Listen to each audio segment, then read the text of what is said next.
Hi, I'm so sorry, guys. My line went off for some stupid reason. Like, I literally bought more than enough data. So I'm just gonna wait till everybody comes back. And while I do that, I'm going to go. Y'all gonna come with me. Just remind me where I ended also off.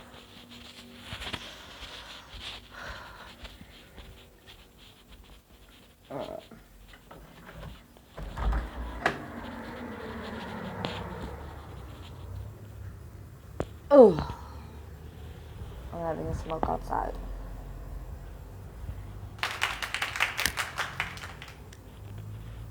I literally just heard applause. I don't know what the applause was. Did somebody applause or something? I'm just waiting for everybody to come back so that I can continue because it's gonna be really stupid if the light is bad, eh? Light is so bad here. Let me sit down. Like a better. Um. Okay, you guys are coming back quickly. What happened? What was? I have no idea what was at the close. I honestly, I'm shocked myself. Um, what happened? I'm trying to think now. Oh, right. So I was. Somebody's trying to come in. I'm trying to figure out how this works, guys. I don't know how this invite people thing works. So try not to do that because it's like it breaks into the thing. I'm just waiting more to for the rest to come back on. I think it is public again. Oh, it's a nice car.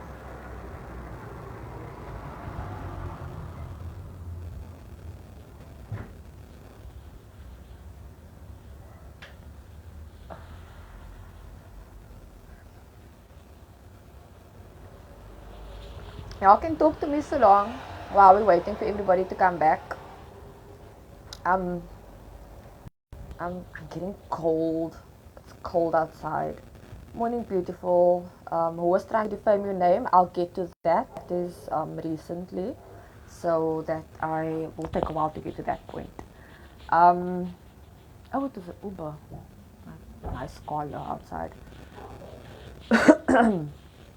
So I was seeing the psychiatrist every month, obviously, to go get my medication. So this was not outpatient, right? I'm seeing the psychiatrist. Before I get to that, I was referred to a program called the therapeutic, it's called Ward 15, Pathways. So Pathways is a therapeutic clinic. But it's also at Lentegeur. It's also at Lentegeur, therapeutic clinic at Lentegeur. So um, what do you say? What's that word? I was, uh, I was put on the waiting list for that, but it was closed at the time. So said they were going to open in. Sorry, they said they were going to open in December, and then I'd call. So I was put on the urgent list, like right on top to get to the therapeutic clinic because with borderline, you it's not just about meds. It's about coping mechanisms and dealing with a lot of shit like that. So one day, let me tell you what my psychiatrist was like. So one day, I'm telling my psychiatrist that I felt hurt that none of my friends came to come see me, and I was like, I see them partying, I see them enjoying their lives, I see them going out. I mean, we were on level 1, so you can come visit me. Anyways, I told him this, and can I smoke finish? Do you guys mind? Because there's still people coming on. Hi, Kaylin. Hi, Kaylee. Hi, Marco. Hi, Karen. Hi Zena, welcome back guys. Sorry, my daughter went off. This fucking daughter sucker, you know. Facebook needs to stop taking so much data. If anybody wants to sponsor me Wi-Fi, like please man, I don't mind. Um, am I freezing? No, I'm not. So I'm telling the psychiatrist this that was feeling a type of way that nobody was coming to see me. Nobody was there. Like I'd say I'm in a bad space and nobody was there. And it was,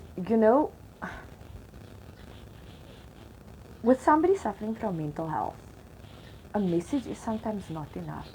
A message is not enough. I'm not gonna say sometimes, but a message is not enough. I know I get a lot of encouragement messages, and it does mean a lot to me. But people need to understand that the physicality of having somebody there when you're going through it is different than social media. No, I was not allowed smoking there, so I didn't smoke for 3 months. And then when I got home, the first thing I did was lit a cigarette. So I'm telling the psychiatrist this, and the psychiatrist told me I'm being selfish.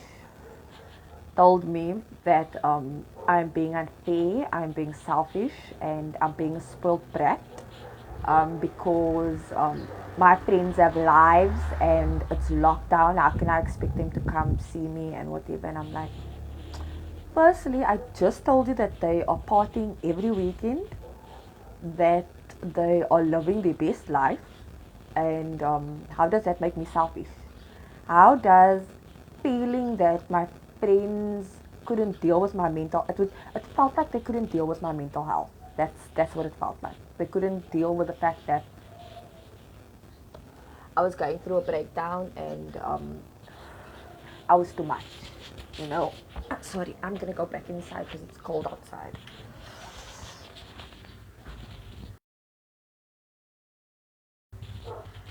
Let's just close the door.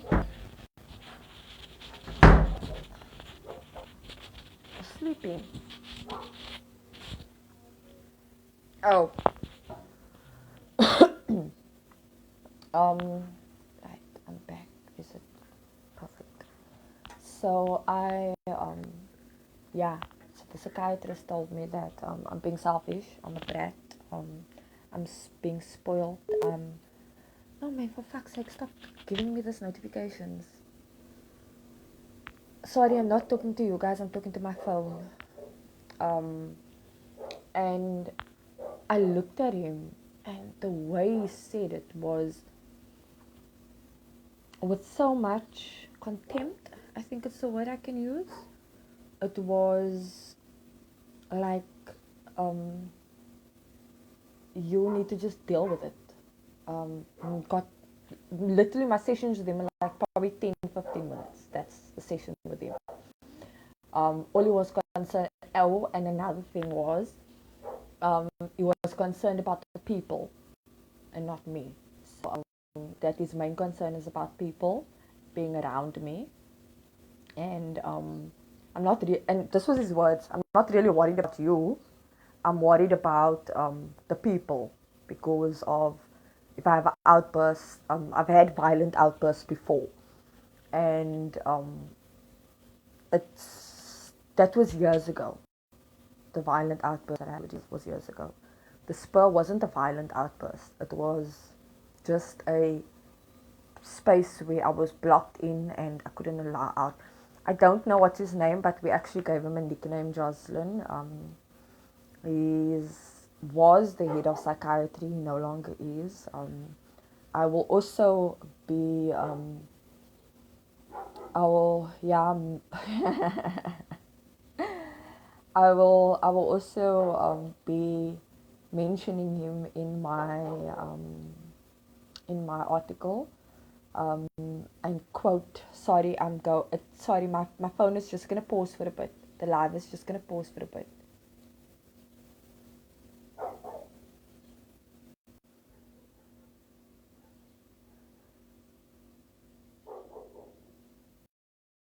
Get back. Got you back. Hi guys. Um and he would just look at me, whenever our sessions were, he would look at me, just be like writing down all these things, and when last did I have an anger outburst, and um, I need to stop, and I'm like, dude, you're supposed to be helping me. All you're telling, you're like making me feel more shit about the fact that I have a mental health problem. This dude was like, and I'm complaining, but I'm like to everybody, and I'm like, look, I don't want this guy. I can't do this guy. This guy's making me feel more cuck. And it was, no, not Dr. Fester. His name is Lebo. His name is Lebo. I don't know what his surname is. His name is Lebo. He's got a very funny surname. I feel fat right now. Shoo. Let me just do this whole, and maybe do that. I can hide the fatness there. So, he kept like, it was never a good session. Whenever I came out of that session, I just felt worse. I felt worse and I felt worse. When he mentioned the fact that he's more concerned about the people around me, I asked him, okay, then would you sign off disability because I'm not working, I'm unable to work at the moment. And look, I made myself look lekker for the video, man. I was unable to work. I was obviously unable to work around people. I wasn't, and he refused to. He refused to help me out. I mean, my mom also had not lost a job, but my mom was as well, so she's at to retire. My brother just finished his hospitality course, so we were struggling. We were really struggling, and I was like, I'm asking for help. I'm asking, and I don't want help permanently because I am going to. I'm going to come right. I know I'm going to come right. I have to put my phone on charge. Van julle laat my so baie praat that I need to put my phone on charge. Let's find this hole. Here we go. Nah, definitely not level Festa. So yeah, and then I didn't want to see him anymore. I was like, oh my god, and I would tell my psychologist about this. So I was still seeing my psychologist, right? And my psychologist at Victoria Hospital, an amazing psychologist. I have been through so much therapy, and let me tell you that this guy he's been the best therapist I've had in the past 10 years. Thank you, Brett. I know you follow my other page. I will be sharing it on there, so I can thank you there as well. But I have an amazing psychologist, and I told him about it, and he also wanted to like find out what the doctor's name was and everything, and blah blah. And it's like I couldn't remember, because when you're in that state, it's like I'm trying to fix me, but you're making it worse for me. As a doctor, you're not supposed to be working. I get you a psychiatrist, and I get as a psychiatrist, your job is to work on my brain and figure out the medications that will work for me. My medication just kept getting increased. Like literally on 300 milligrams of sleeping pills. I'm on clonazepam, citalopram, antibiotic, antihistamine. I think that's all. And when eventually, with our last session, I was like, I can't do this anymore. I can't do this with him. I can't do this whole coming and feeling like shit. Like I'm get into his office and I'm shaking because I'm worried, like, what is he gonna cuck me out about now? I'm worried that I can't tell him how I'm feeling because you're gonna say I'm selfish, you're gonna say I'm being spoiled, or I'm whatever other thing. And I'm not the only one that he did that to, by the way. Then I got called back to the therapeutic program, which was when I mentioned about 6 weeks ago, I mentioned I'll be going off social media again, and I went on to the therapeutic program. And this program I will recommend to anybody and everybody. Lente gee might be kak. The nurses at the different other wards are horrible. They really are horrible. But he was a kak. Yeah, I can't even pronounce that brand. Again, I can't even pronounce what you're saying. um, but Ward 15 is different. Ward 15 I was broken when I went in. I was broken to an extent that I can't even describe. And I came out and I found me again while being in there. I switched off from social media, obviously. I just had my WhatsApp, so we were allowed our phones, we were allowed smoking. It was like, Ward 15 is like the space you want to be in. Do you know? It's so therapeutic that and we were only a lot of people, we were only 6 people. And one of the 6 people was a friend of mine who is no longer a friend. And that is the one that defamed my name, which I will get to soon. And I was in this program, and I was so scared before going in, right? I was like freaking the fuck out, because I'm thinking, I really had bad experiences with Lentege's nurses. Am I going to have this again? And it was totally different. It was so different that I didn't want to leave, because I felt safe, I felt secure, I felt taken care of, I felt I found a passion, I found a passion that I thought I have lost for so long, and which is painting. I will share my paintings with you guys, and I'll explain what each of it means. And this is how the therapeutic program works, is I literally got a pack like this to go home with, that helps me, that takes us. And you get sessions like every day. You are getting your psychology, your caseworker sessions twice a week. There's occupational therapy, there is physio, there is your downtime is still like 10, 11 o'clock at night.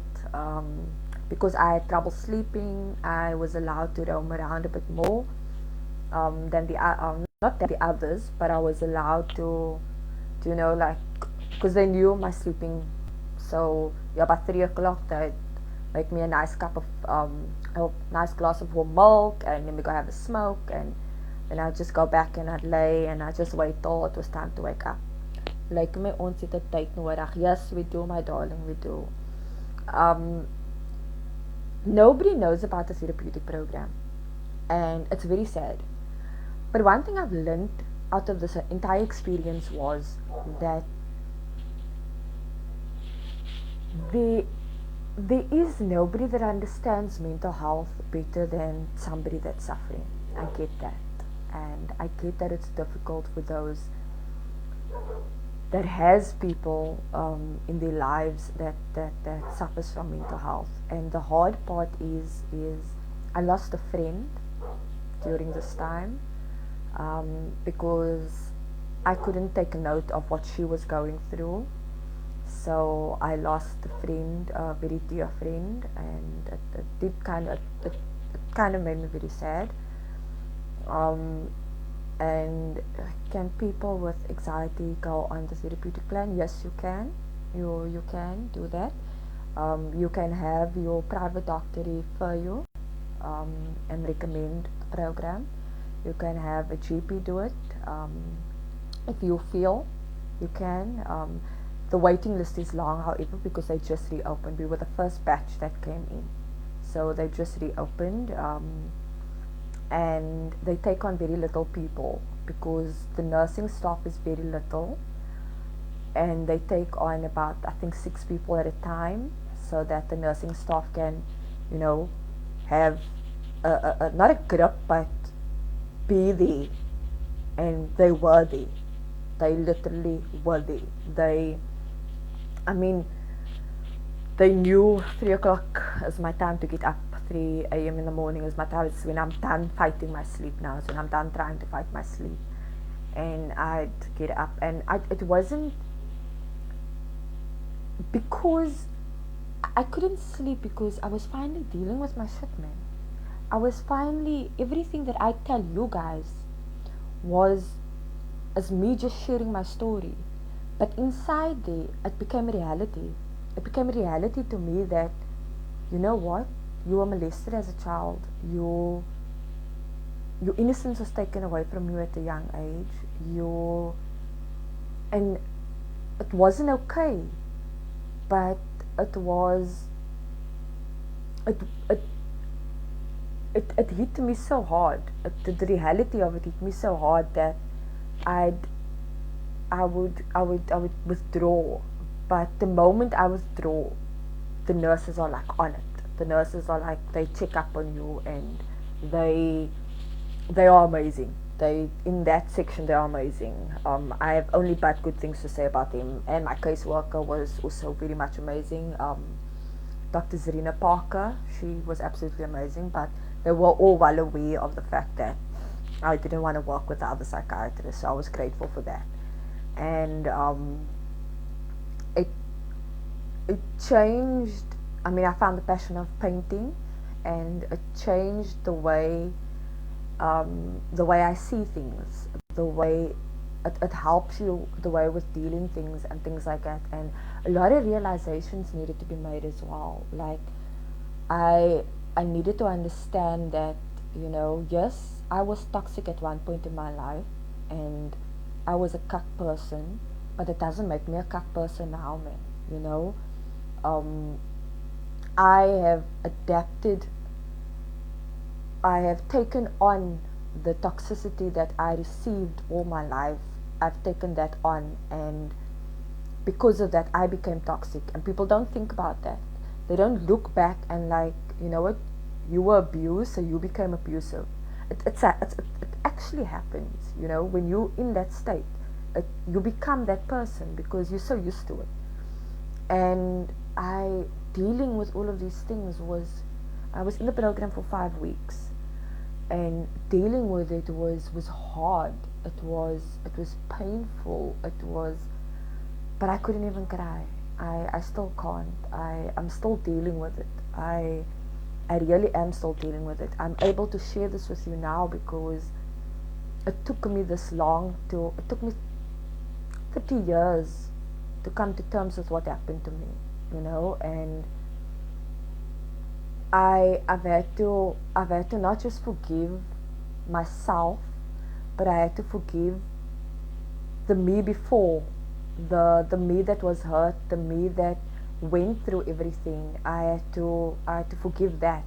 I had to forgive the girl that the young me, which I don't know if any of you noticed, I did I've written letters to myself.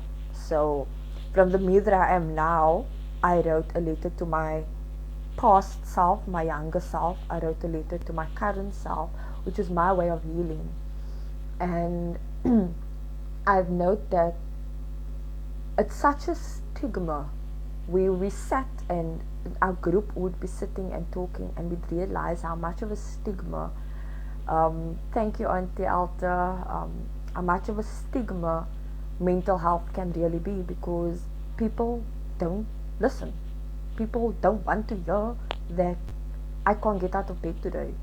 I mean, it was my birthday yesterday, and I was telling my friend that I actually felt very crippled. Like, I had to force myself to get out of bed, and I'm thinking to myself, it's your birthday. You know, you always have crack experiences around your birthday. My best friend didn't wish me, and I'm like, just do this. And you have no fucking idea how hard that is to just do this. You have no idea how hard it is to get up every day and fight a battle that, I think there is 216 types of emotions, 200 emotions. I feel that in one day. I feel all of it in one day. That is what it's like having borderline personality disorder. You feel everything, and you feel it on such a sensitive level that it's exemplified, it's multiplied.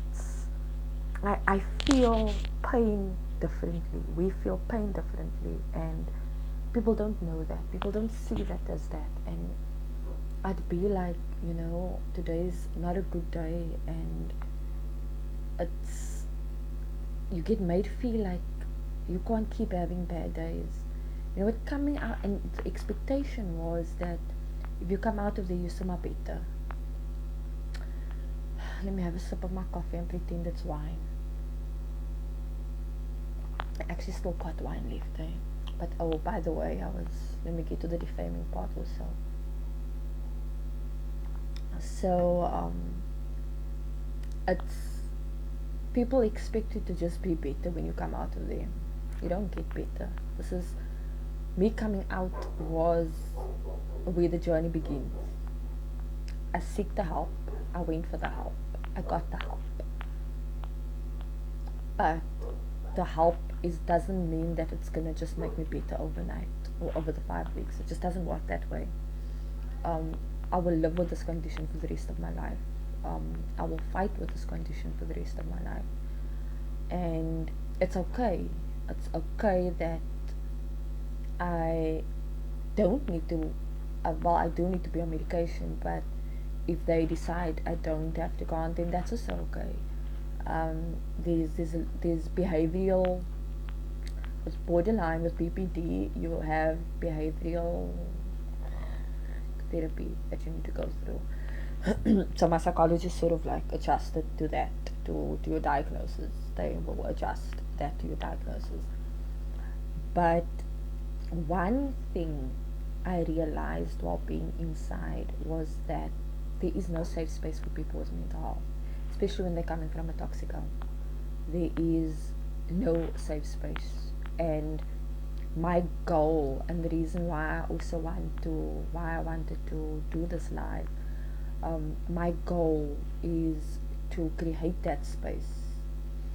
A lot of them come from, you're coming from toxic and you're getting the help, and then you expected that you have to be better, and that expectation hurts. That expectation presses on you. It doesn't hurt, it presses on you that you are expected to be better when it just about begins. I'm not gonna have good days every day just because I went on a therapeutic program. It doesn't work like that. Just because I see my psychologist all the time, I'm gonna be better. It doesn't work that way. Mental health don't work that way, and people need to get that. People need to get that mental health is a continuous thing.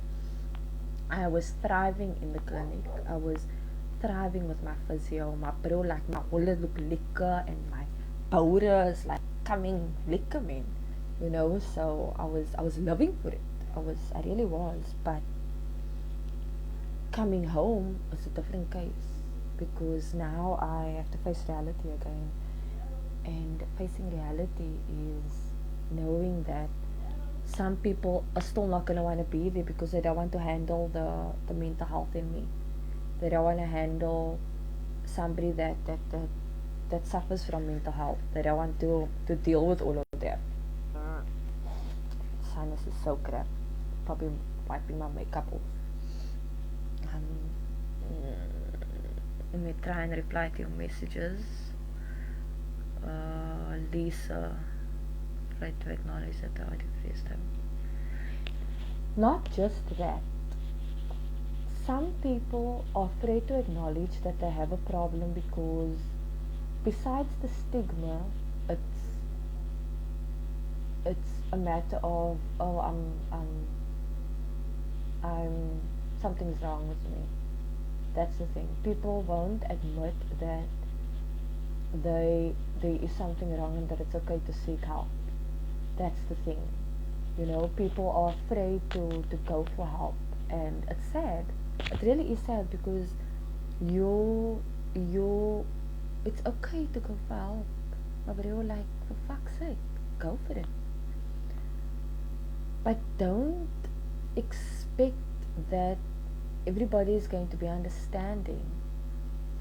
Yeah, the family is like, don't expect that everybody's gonna be there. It's hard going. This road is alone. You are on this road alone. I can promise you. And as much as people say they're gonna be there, it's still hard. It's still, you're still alone. You're still alone on the journey, and it's okay. It is okay to be alone on your journey, because that is what you need to do. You need to be on that journey for the fact that you there's a lot that you're gonna go through. There's a lot that you need to recognize, and the stigma is the one thing that you need to just say, fuck it, man. Fuck the fucking stigma. I am suffering today, and it's okay. And I, like, at this moment, I'm so anxious. I can tell you, I'm cuck anxious. I'm cuck scared right now. Because of certain things that certain decisions I need to make and things like that. And it's, I am like, I have to leave my friend's place soon, and I'm like, okay, I don't know if I'm able to handle that, you know? And I have to sit now, and I have to wait for, like, for my breathing. I have to do all that exercises, and it's a constant thing. It's constant. And the stigma with it is so bad that you don't want to go for help. I get that. I get that the stigma becomes bad in the way that you can't do the help.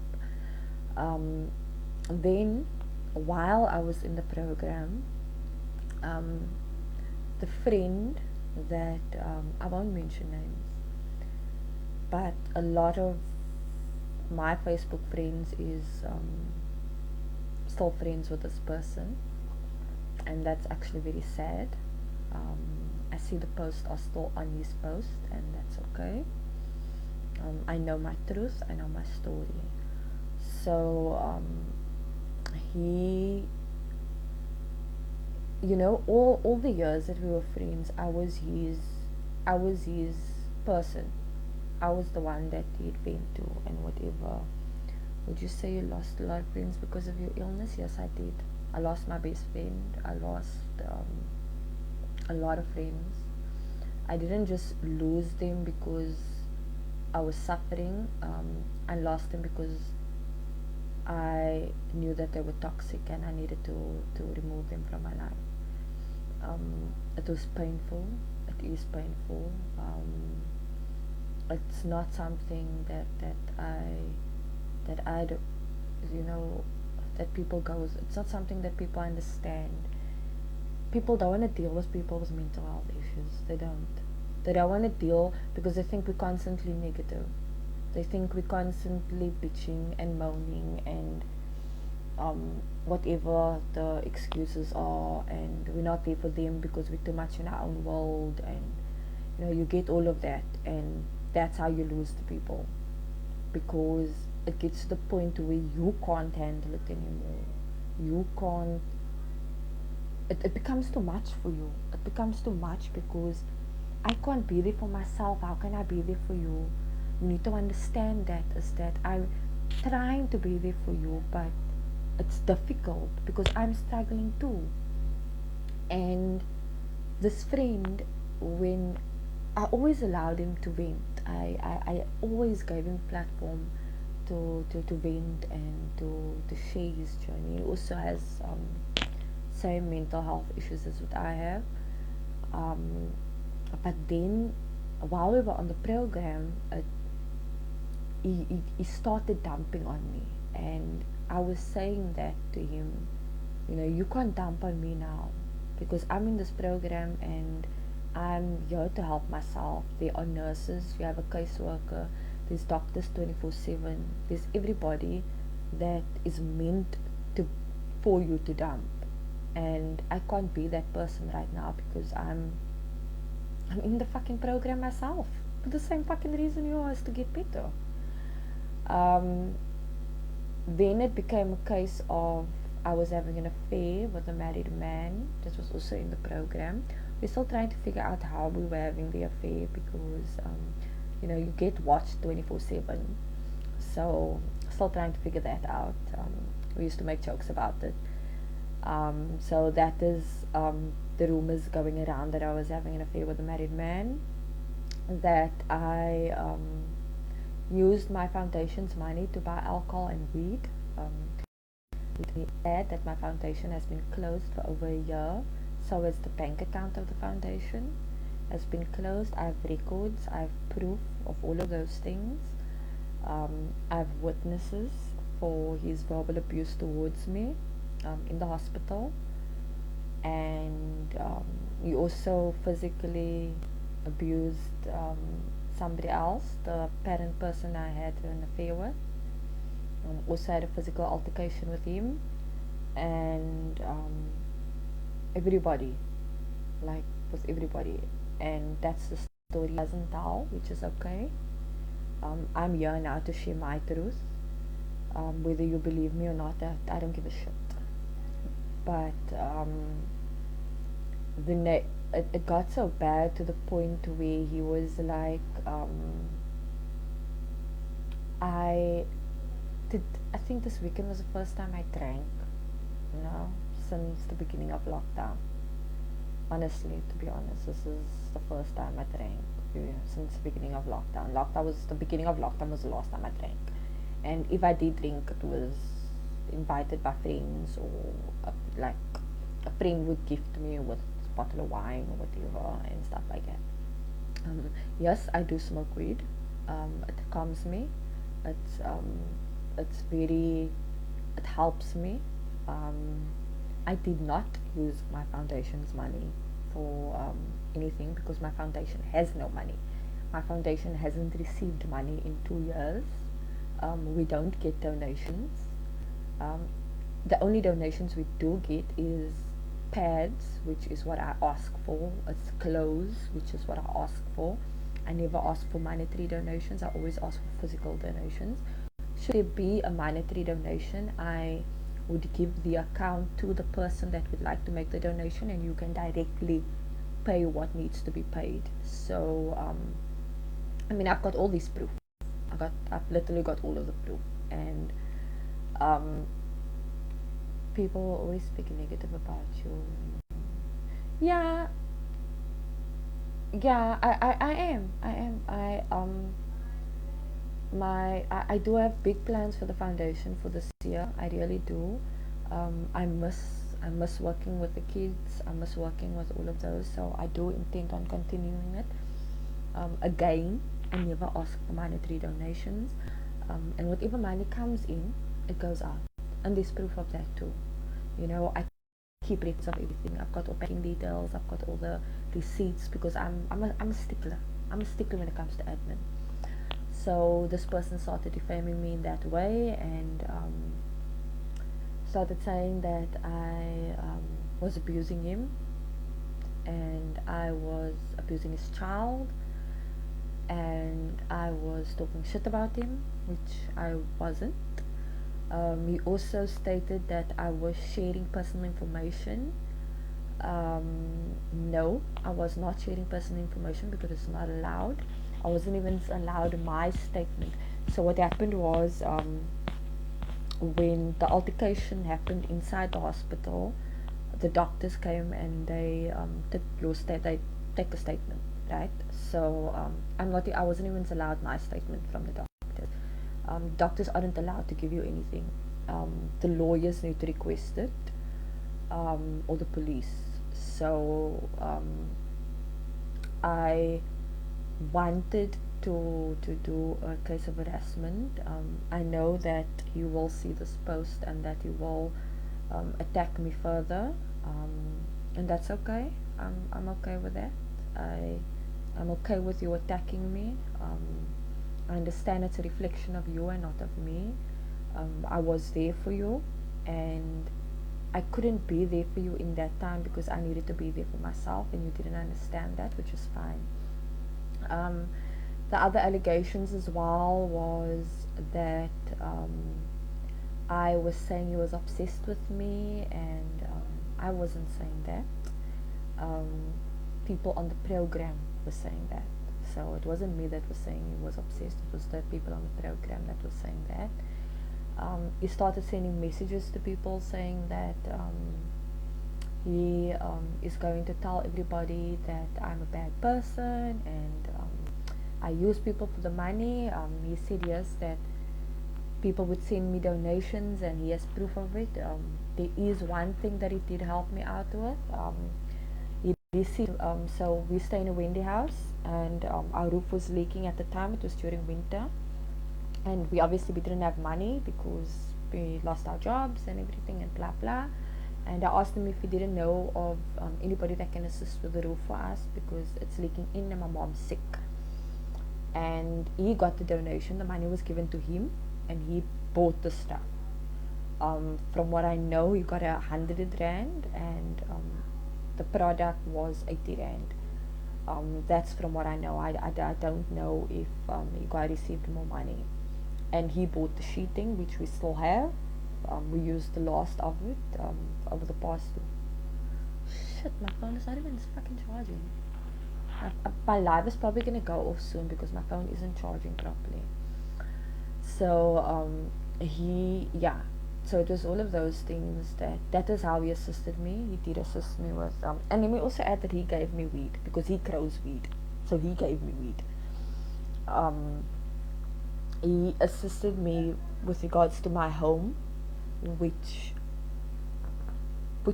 not offended me, but it hurt because it was a private matter. You know, I don't speak openly about my issues at home or our problems that we have and things like that. That is nobody's business. I confided in him and I told him, look, we need help and can you please help us? And he did. He wanted to help and he did help. And he'd also help me with money here and there, and I would do the same thing. When I had money, I'd also give him money because I understand he's also unemployed and all of that. So I understood the whole thing. Well, apparently, Dion, I was the emotional abuser and emotional manipulator. I was called an asshole. I was called a slut. I was called all while being on the program. And the worst part was, it was Easter weekend when all of this happened, when all of this transpired, and it was our last week on the program as well. So what I couldn't understand was I was getting better and you were getting worse, and you were taking it out on me. And when he left, he would post these things, and I've got all the screenshots of it, and he posted such a lot of vile things about me. And it was sad because we both going through the same thing. We both have mental health issues. We both have, borderline personality disorder. I understood my disorder better while being on the program, so how did you not understand yours? So it didn't damper my progress. I will say that. It didn't damper my progress. I did want to leave. I really did because I felt that I'm in a safe space. I didn't deserve all of these things that was happening. But I fought through it. I fought through that and I stayed on, and I'm fucking proud of myself. I'm legit fucking proud of myself for doing that. And I finished the entire program. I finished it. I got a certificate even for participation in occupational therapy and for all the hard work that I did. I'm not at home now, so I'll just post those things a bit later. My phone is going to die, guys, so I'm going to end my live soon. Should you want me to do another live, I would do that as well. You guys can just let me know what you want me to talk about, and I will openly speak about these things. I just need people to know that don't leave the people that's in your life that suffers from mental health. Don't leave them. Like, I know it's not easy. I know it's difficult living with somebody that has mental health problems. I know it's difficult being with somebody. Like, I chose to be single for 3 years, and I chose to not allow because I knew that I wasn't healing. So I didn't want to add that onto anybody else. But I thought that my friends would be there for me, and they were there. They were there, and I get that they had their own lives, you know. I get that they had their own shit and all those things. Somebody said thank you for sharing your story. Thank you. Um, Thank you for your messages, guys. Um, so it's hard, I know, and people with mental health, we tend to be alone. We tend to gravitate to being alone because we don't want to put the pressure on everybody else. And it's not that we're selfish. We aren't selfish. We are told we have to be selfish, but we're not selfish. We we aren't being unfair. I can't help that my brain is not working the way your brain works. I can't help that I process my emotions differently to the way you process your emotions. I can't help that when I wasn't okay, I couldn't be there for you, um, because I I would drop things at the hat of anything for everybody, and anybody that knows me knew that that kind of thing I was. And I mean, I don't party. I very very seldom drink. I gonna have a glass of wine now because I think I need the only thing that's gonna take the papalas away. But I I'm a homebody, you know. I stay indoors. I all of these things. So it's still hard for one suffering. Besides the stigma that is attached to it, it's people don't want to deal with people with mental illness. That's truth. That's the truth of the matter. That's fact. You don't want to deal with anybody that has mental, because now it's like I'm about to have a breakdown, so now you must now sit through this, or I'm having a panic attack and we don't know what to do. And fine, I get that. I'm not asking you to deal with it. I'm just asking you to be there. That is all we ask. We don't ask you to deal with our shit. We ask you to be there, and com- and the communication of it all is, and the thing of it all is that the communication is so bad that people seem to think that we want the attention. I don't want attention. I never asked for attention. I hate attention. Anybody that knows me knows I hate being out in public. I don't like being around too much people, and what I do, it makes me, it puts me in that position, and it's okay. I'm okay with it. I work through it, but um, if I can give anybody advice before I say goodbye, is just listen to understand. Do not listen to respond. You are fucking mature. You are fucking adults. You can listen to understand. We are too quick to respond. Um, I know it's a saying, listen to understand, not listen to respond, and I live with that. I honestly, I live with it because at the end of the day, it's like sometimes I'm not going to want to talk, sometimes I'm not going to want to people, and sometimes it's just hard, and I may seem okay, but I'm not always okay, and it's okay to not be okay. It's okay to have a bad day. It's okay to not shower for a week because you feel that you can't do that. But you can take a small step, brush your teeth maybe, or maybe paint your nails, or maybe do a drawing, or maybe read a book. That helps. That little bit helps. It it's amazing how small steps makes a difference in your life. It is the tiniest step will make a difference to you getting better, to you improving your life and improving your mental health state that you are in. I remember there was a time where I couldn't even brush my teeth. I couldn't even, I never ate. I felt like I was starving myself because just the thought of eating was like, God, if I eat, I'm gonna have to live the next day, and I don't want that. So that's how bad it sometimes get, and it's it's hard. I know it's hard, and I know it's hard dealing with people that goes through that, but it's, don't leave them.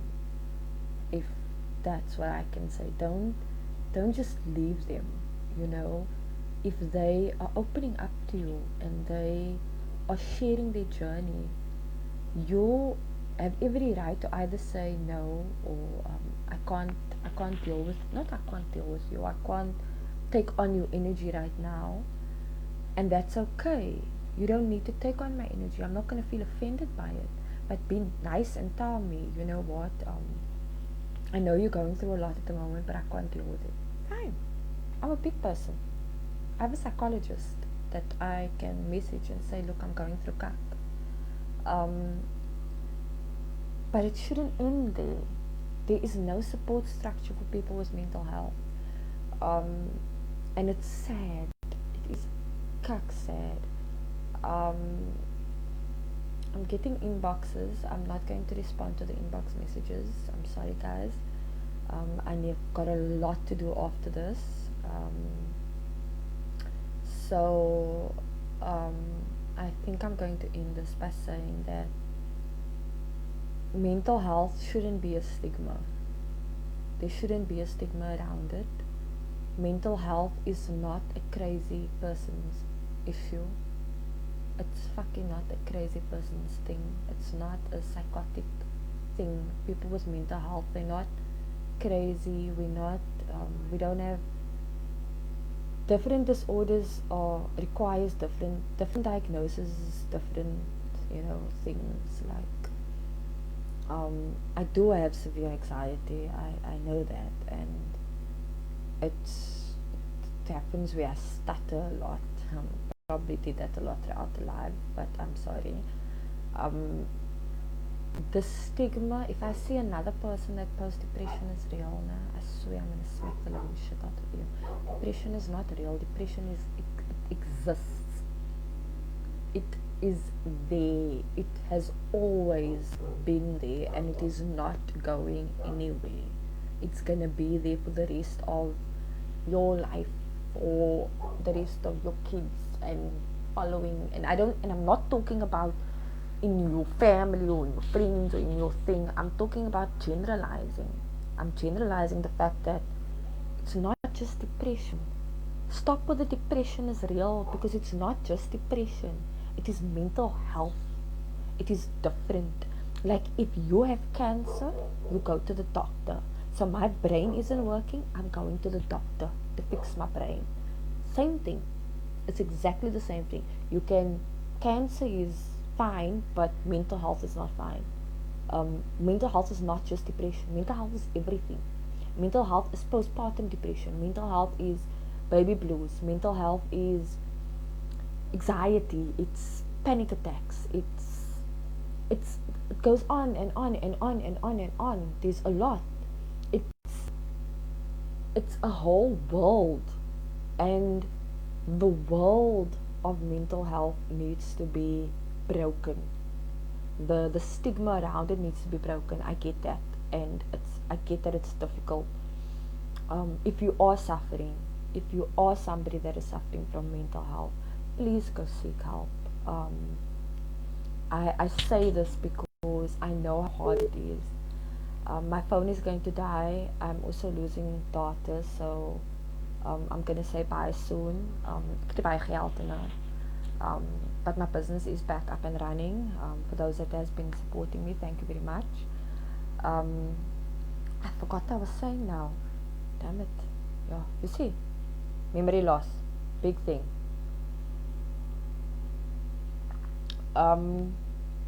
Seek help. Don't be shy. Like literally, don't be shy. Don't be scared to go to a doctor. Don't be scared to go to a psychologist. If you have a flu, you're gonna go to the doctor, right? So your mind is not working, go to the doctor. Go, and there are spaces. Grassy Park Clinic has a mental health nurse.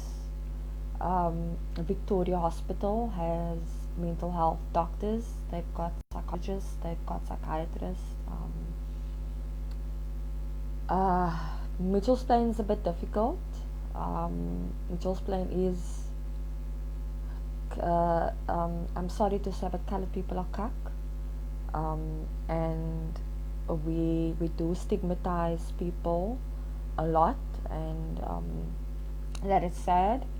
But um, I I I went through Grassy Park Clinic, and the nurse is amazing.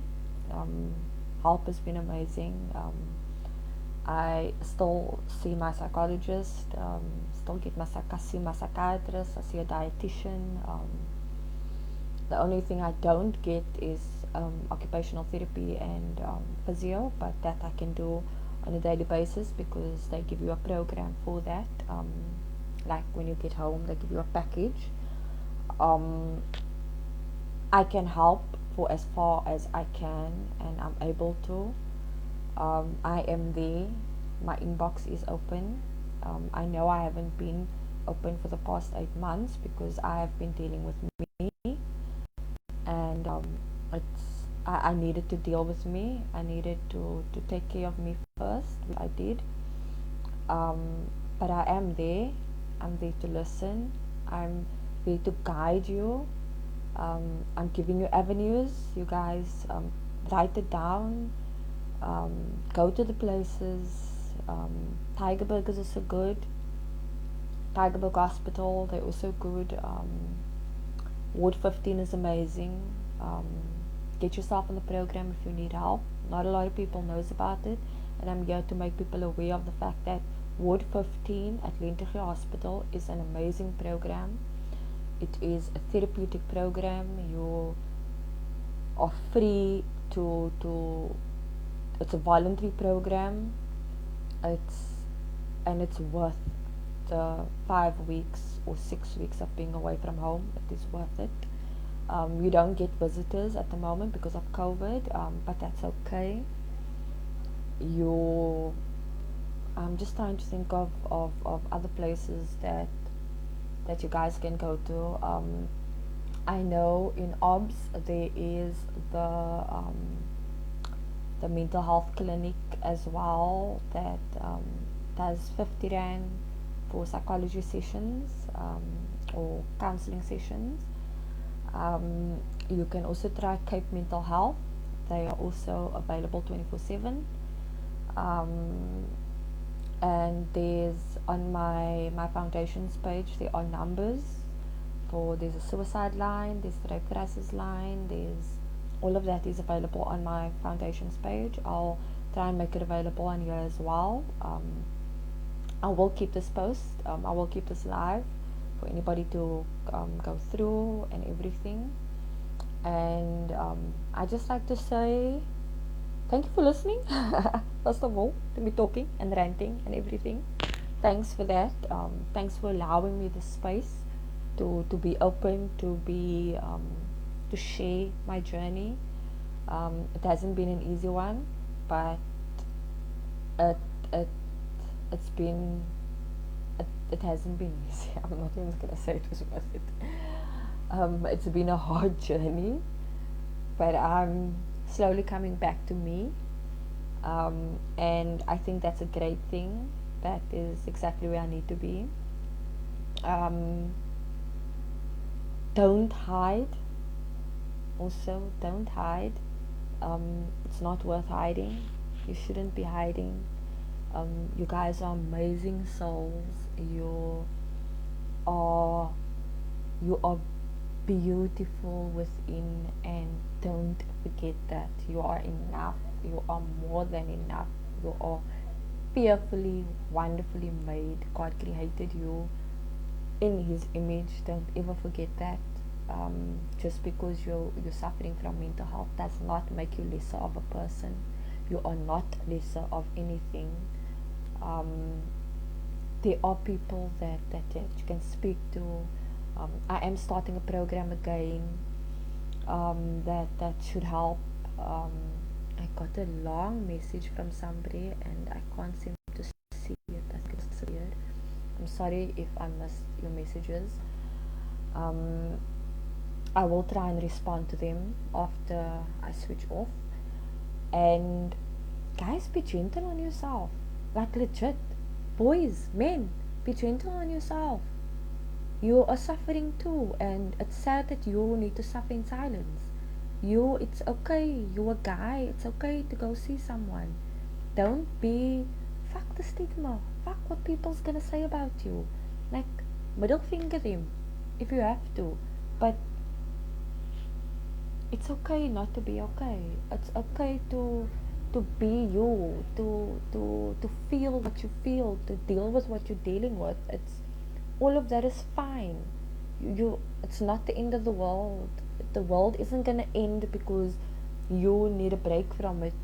It's never gonna end. The world it's gonna continue and it's continue. And lockdown was hard on people. Lockdown made people realize more things, and lockdown is is is I think the main reason that we needing to talk more about mental health. I will figure out how to save this and I will put it on my YouTube channel, on the City with Ronal. Actually, I'm on a city of some sort. Oh shit, that's my battery. Like, my battery is really going, guys, so I really have to go. Um, just fuck's sake. Okay, let's just keep it like that quickly. When it gets to 3, I'll say bye.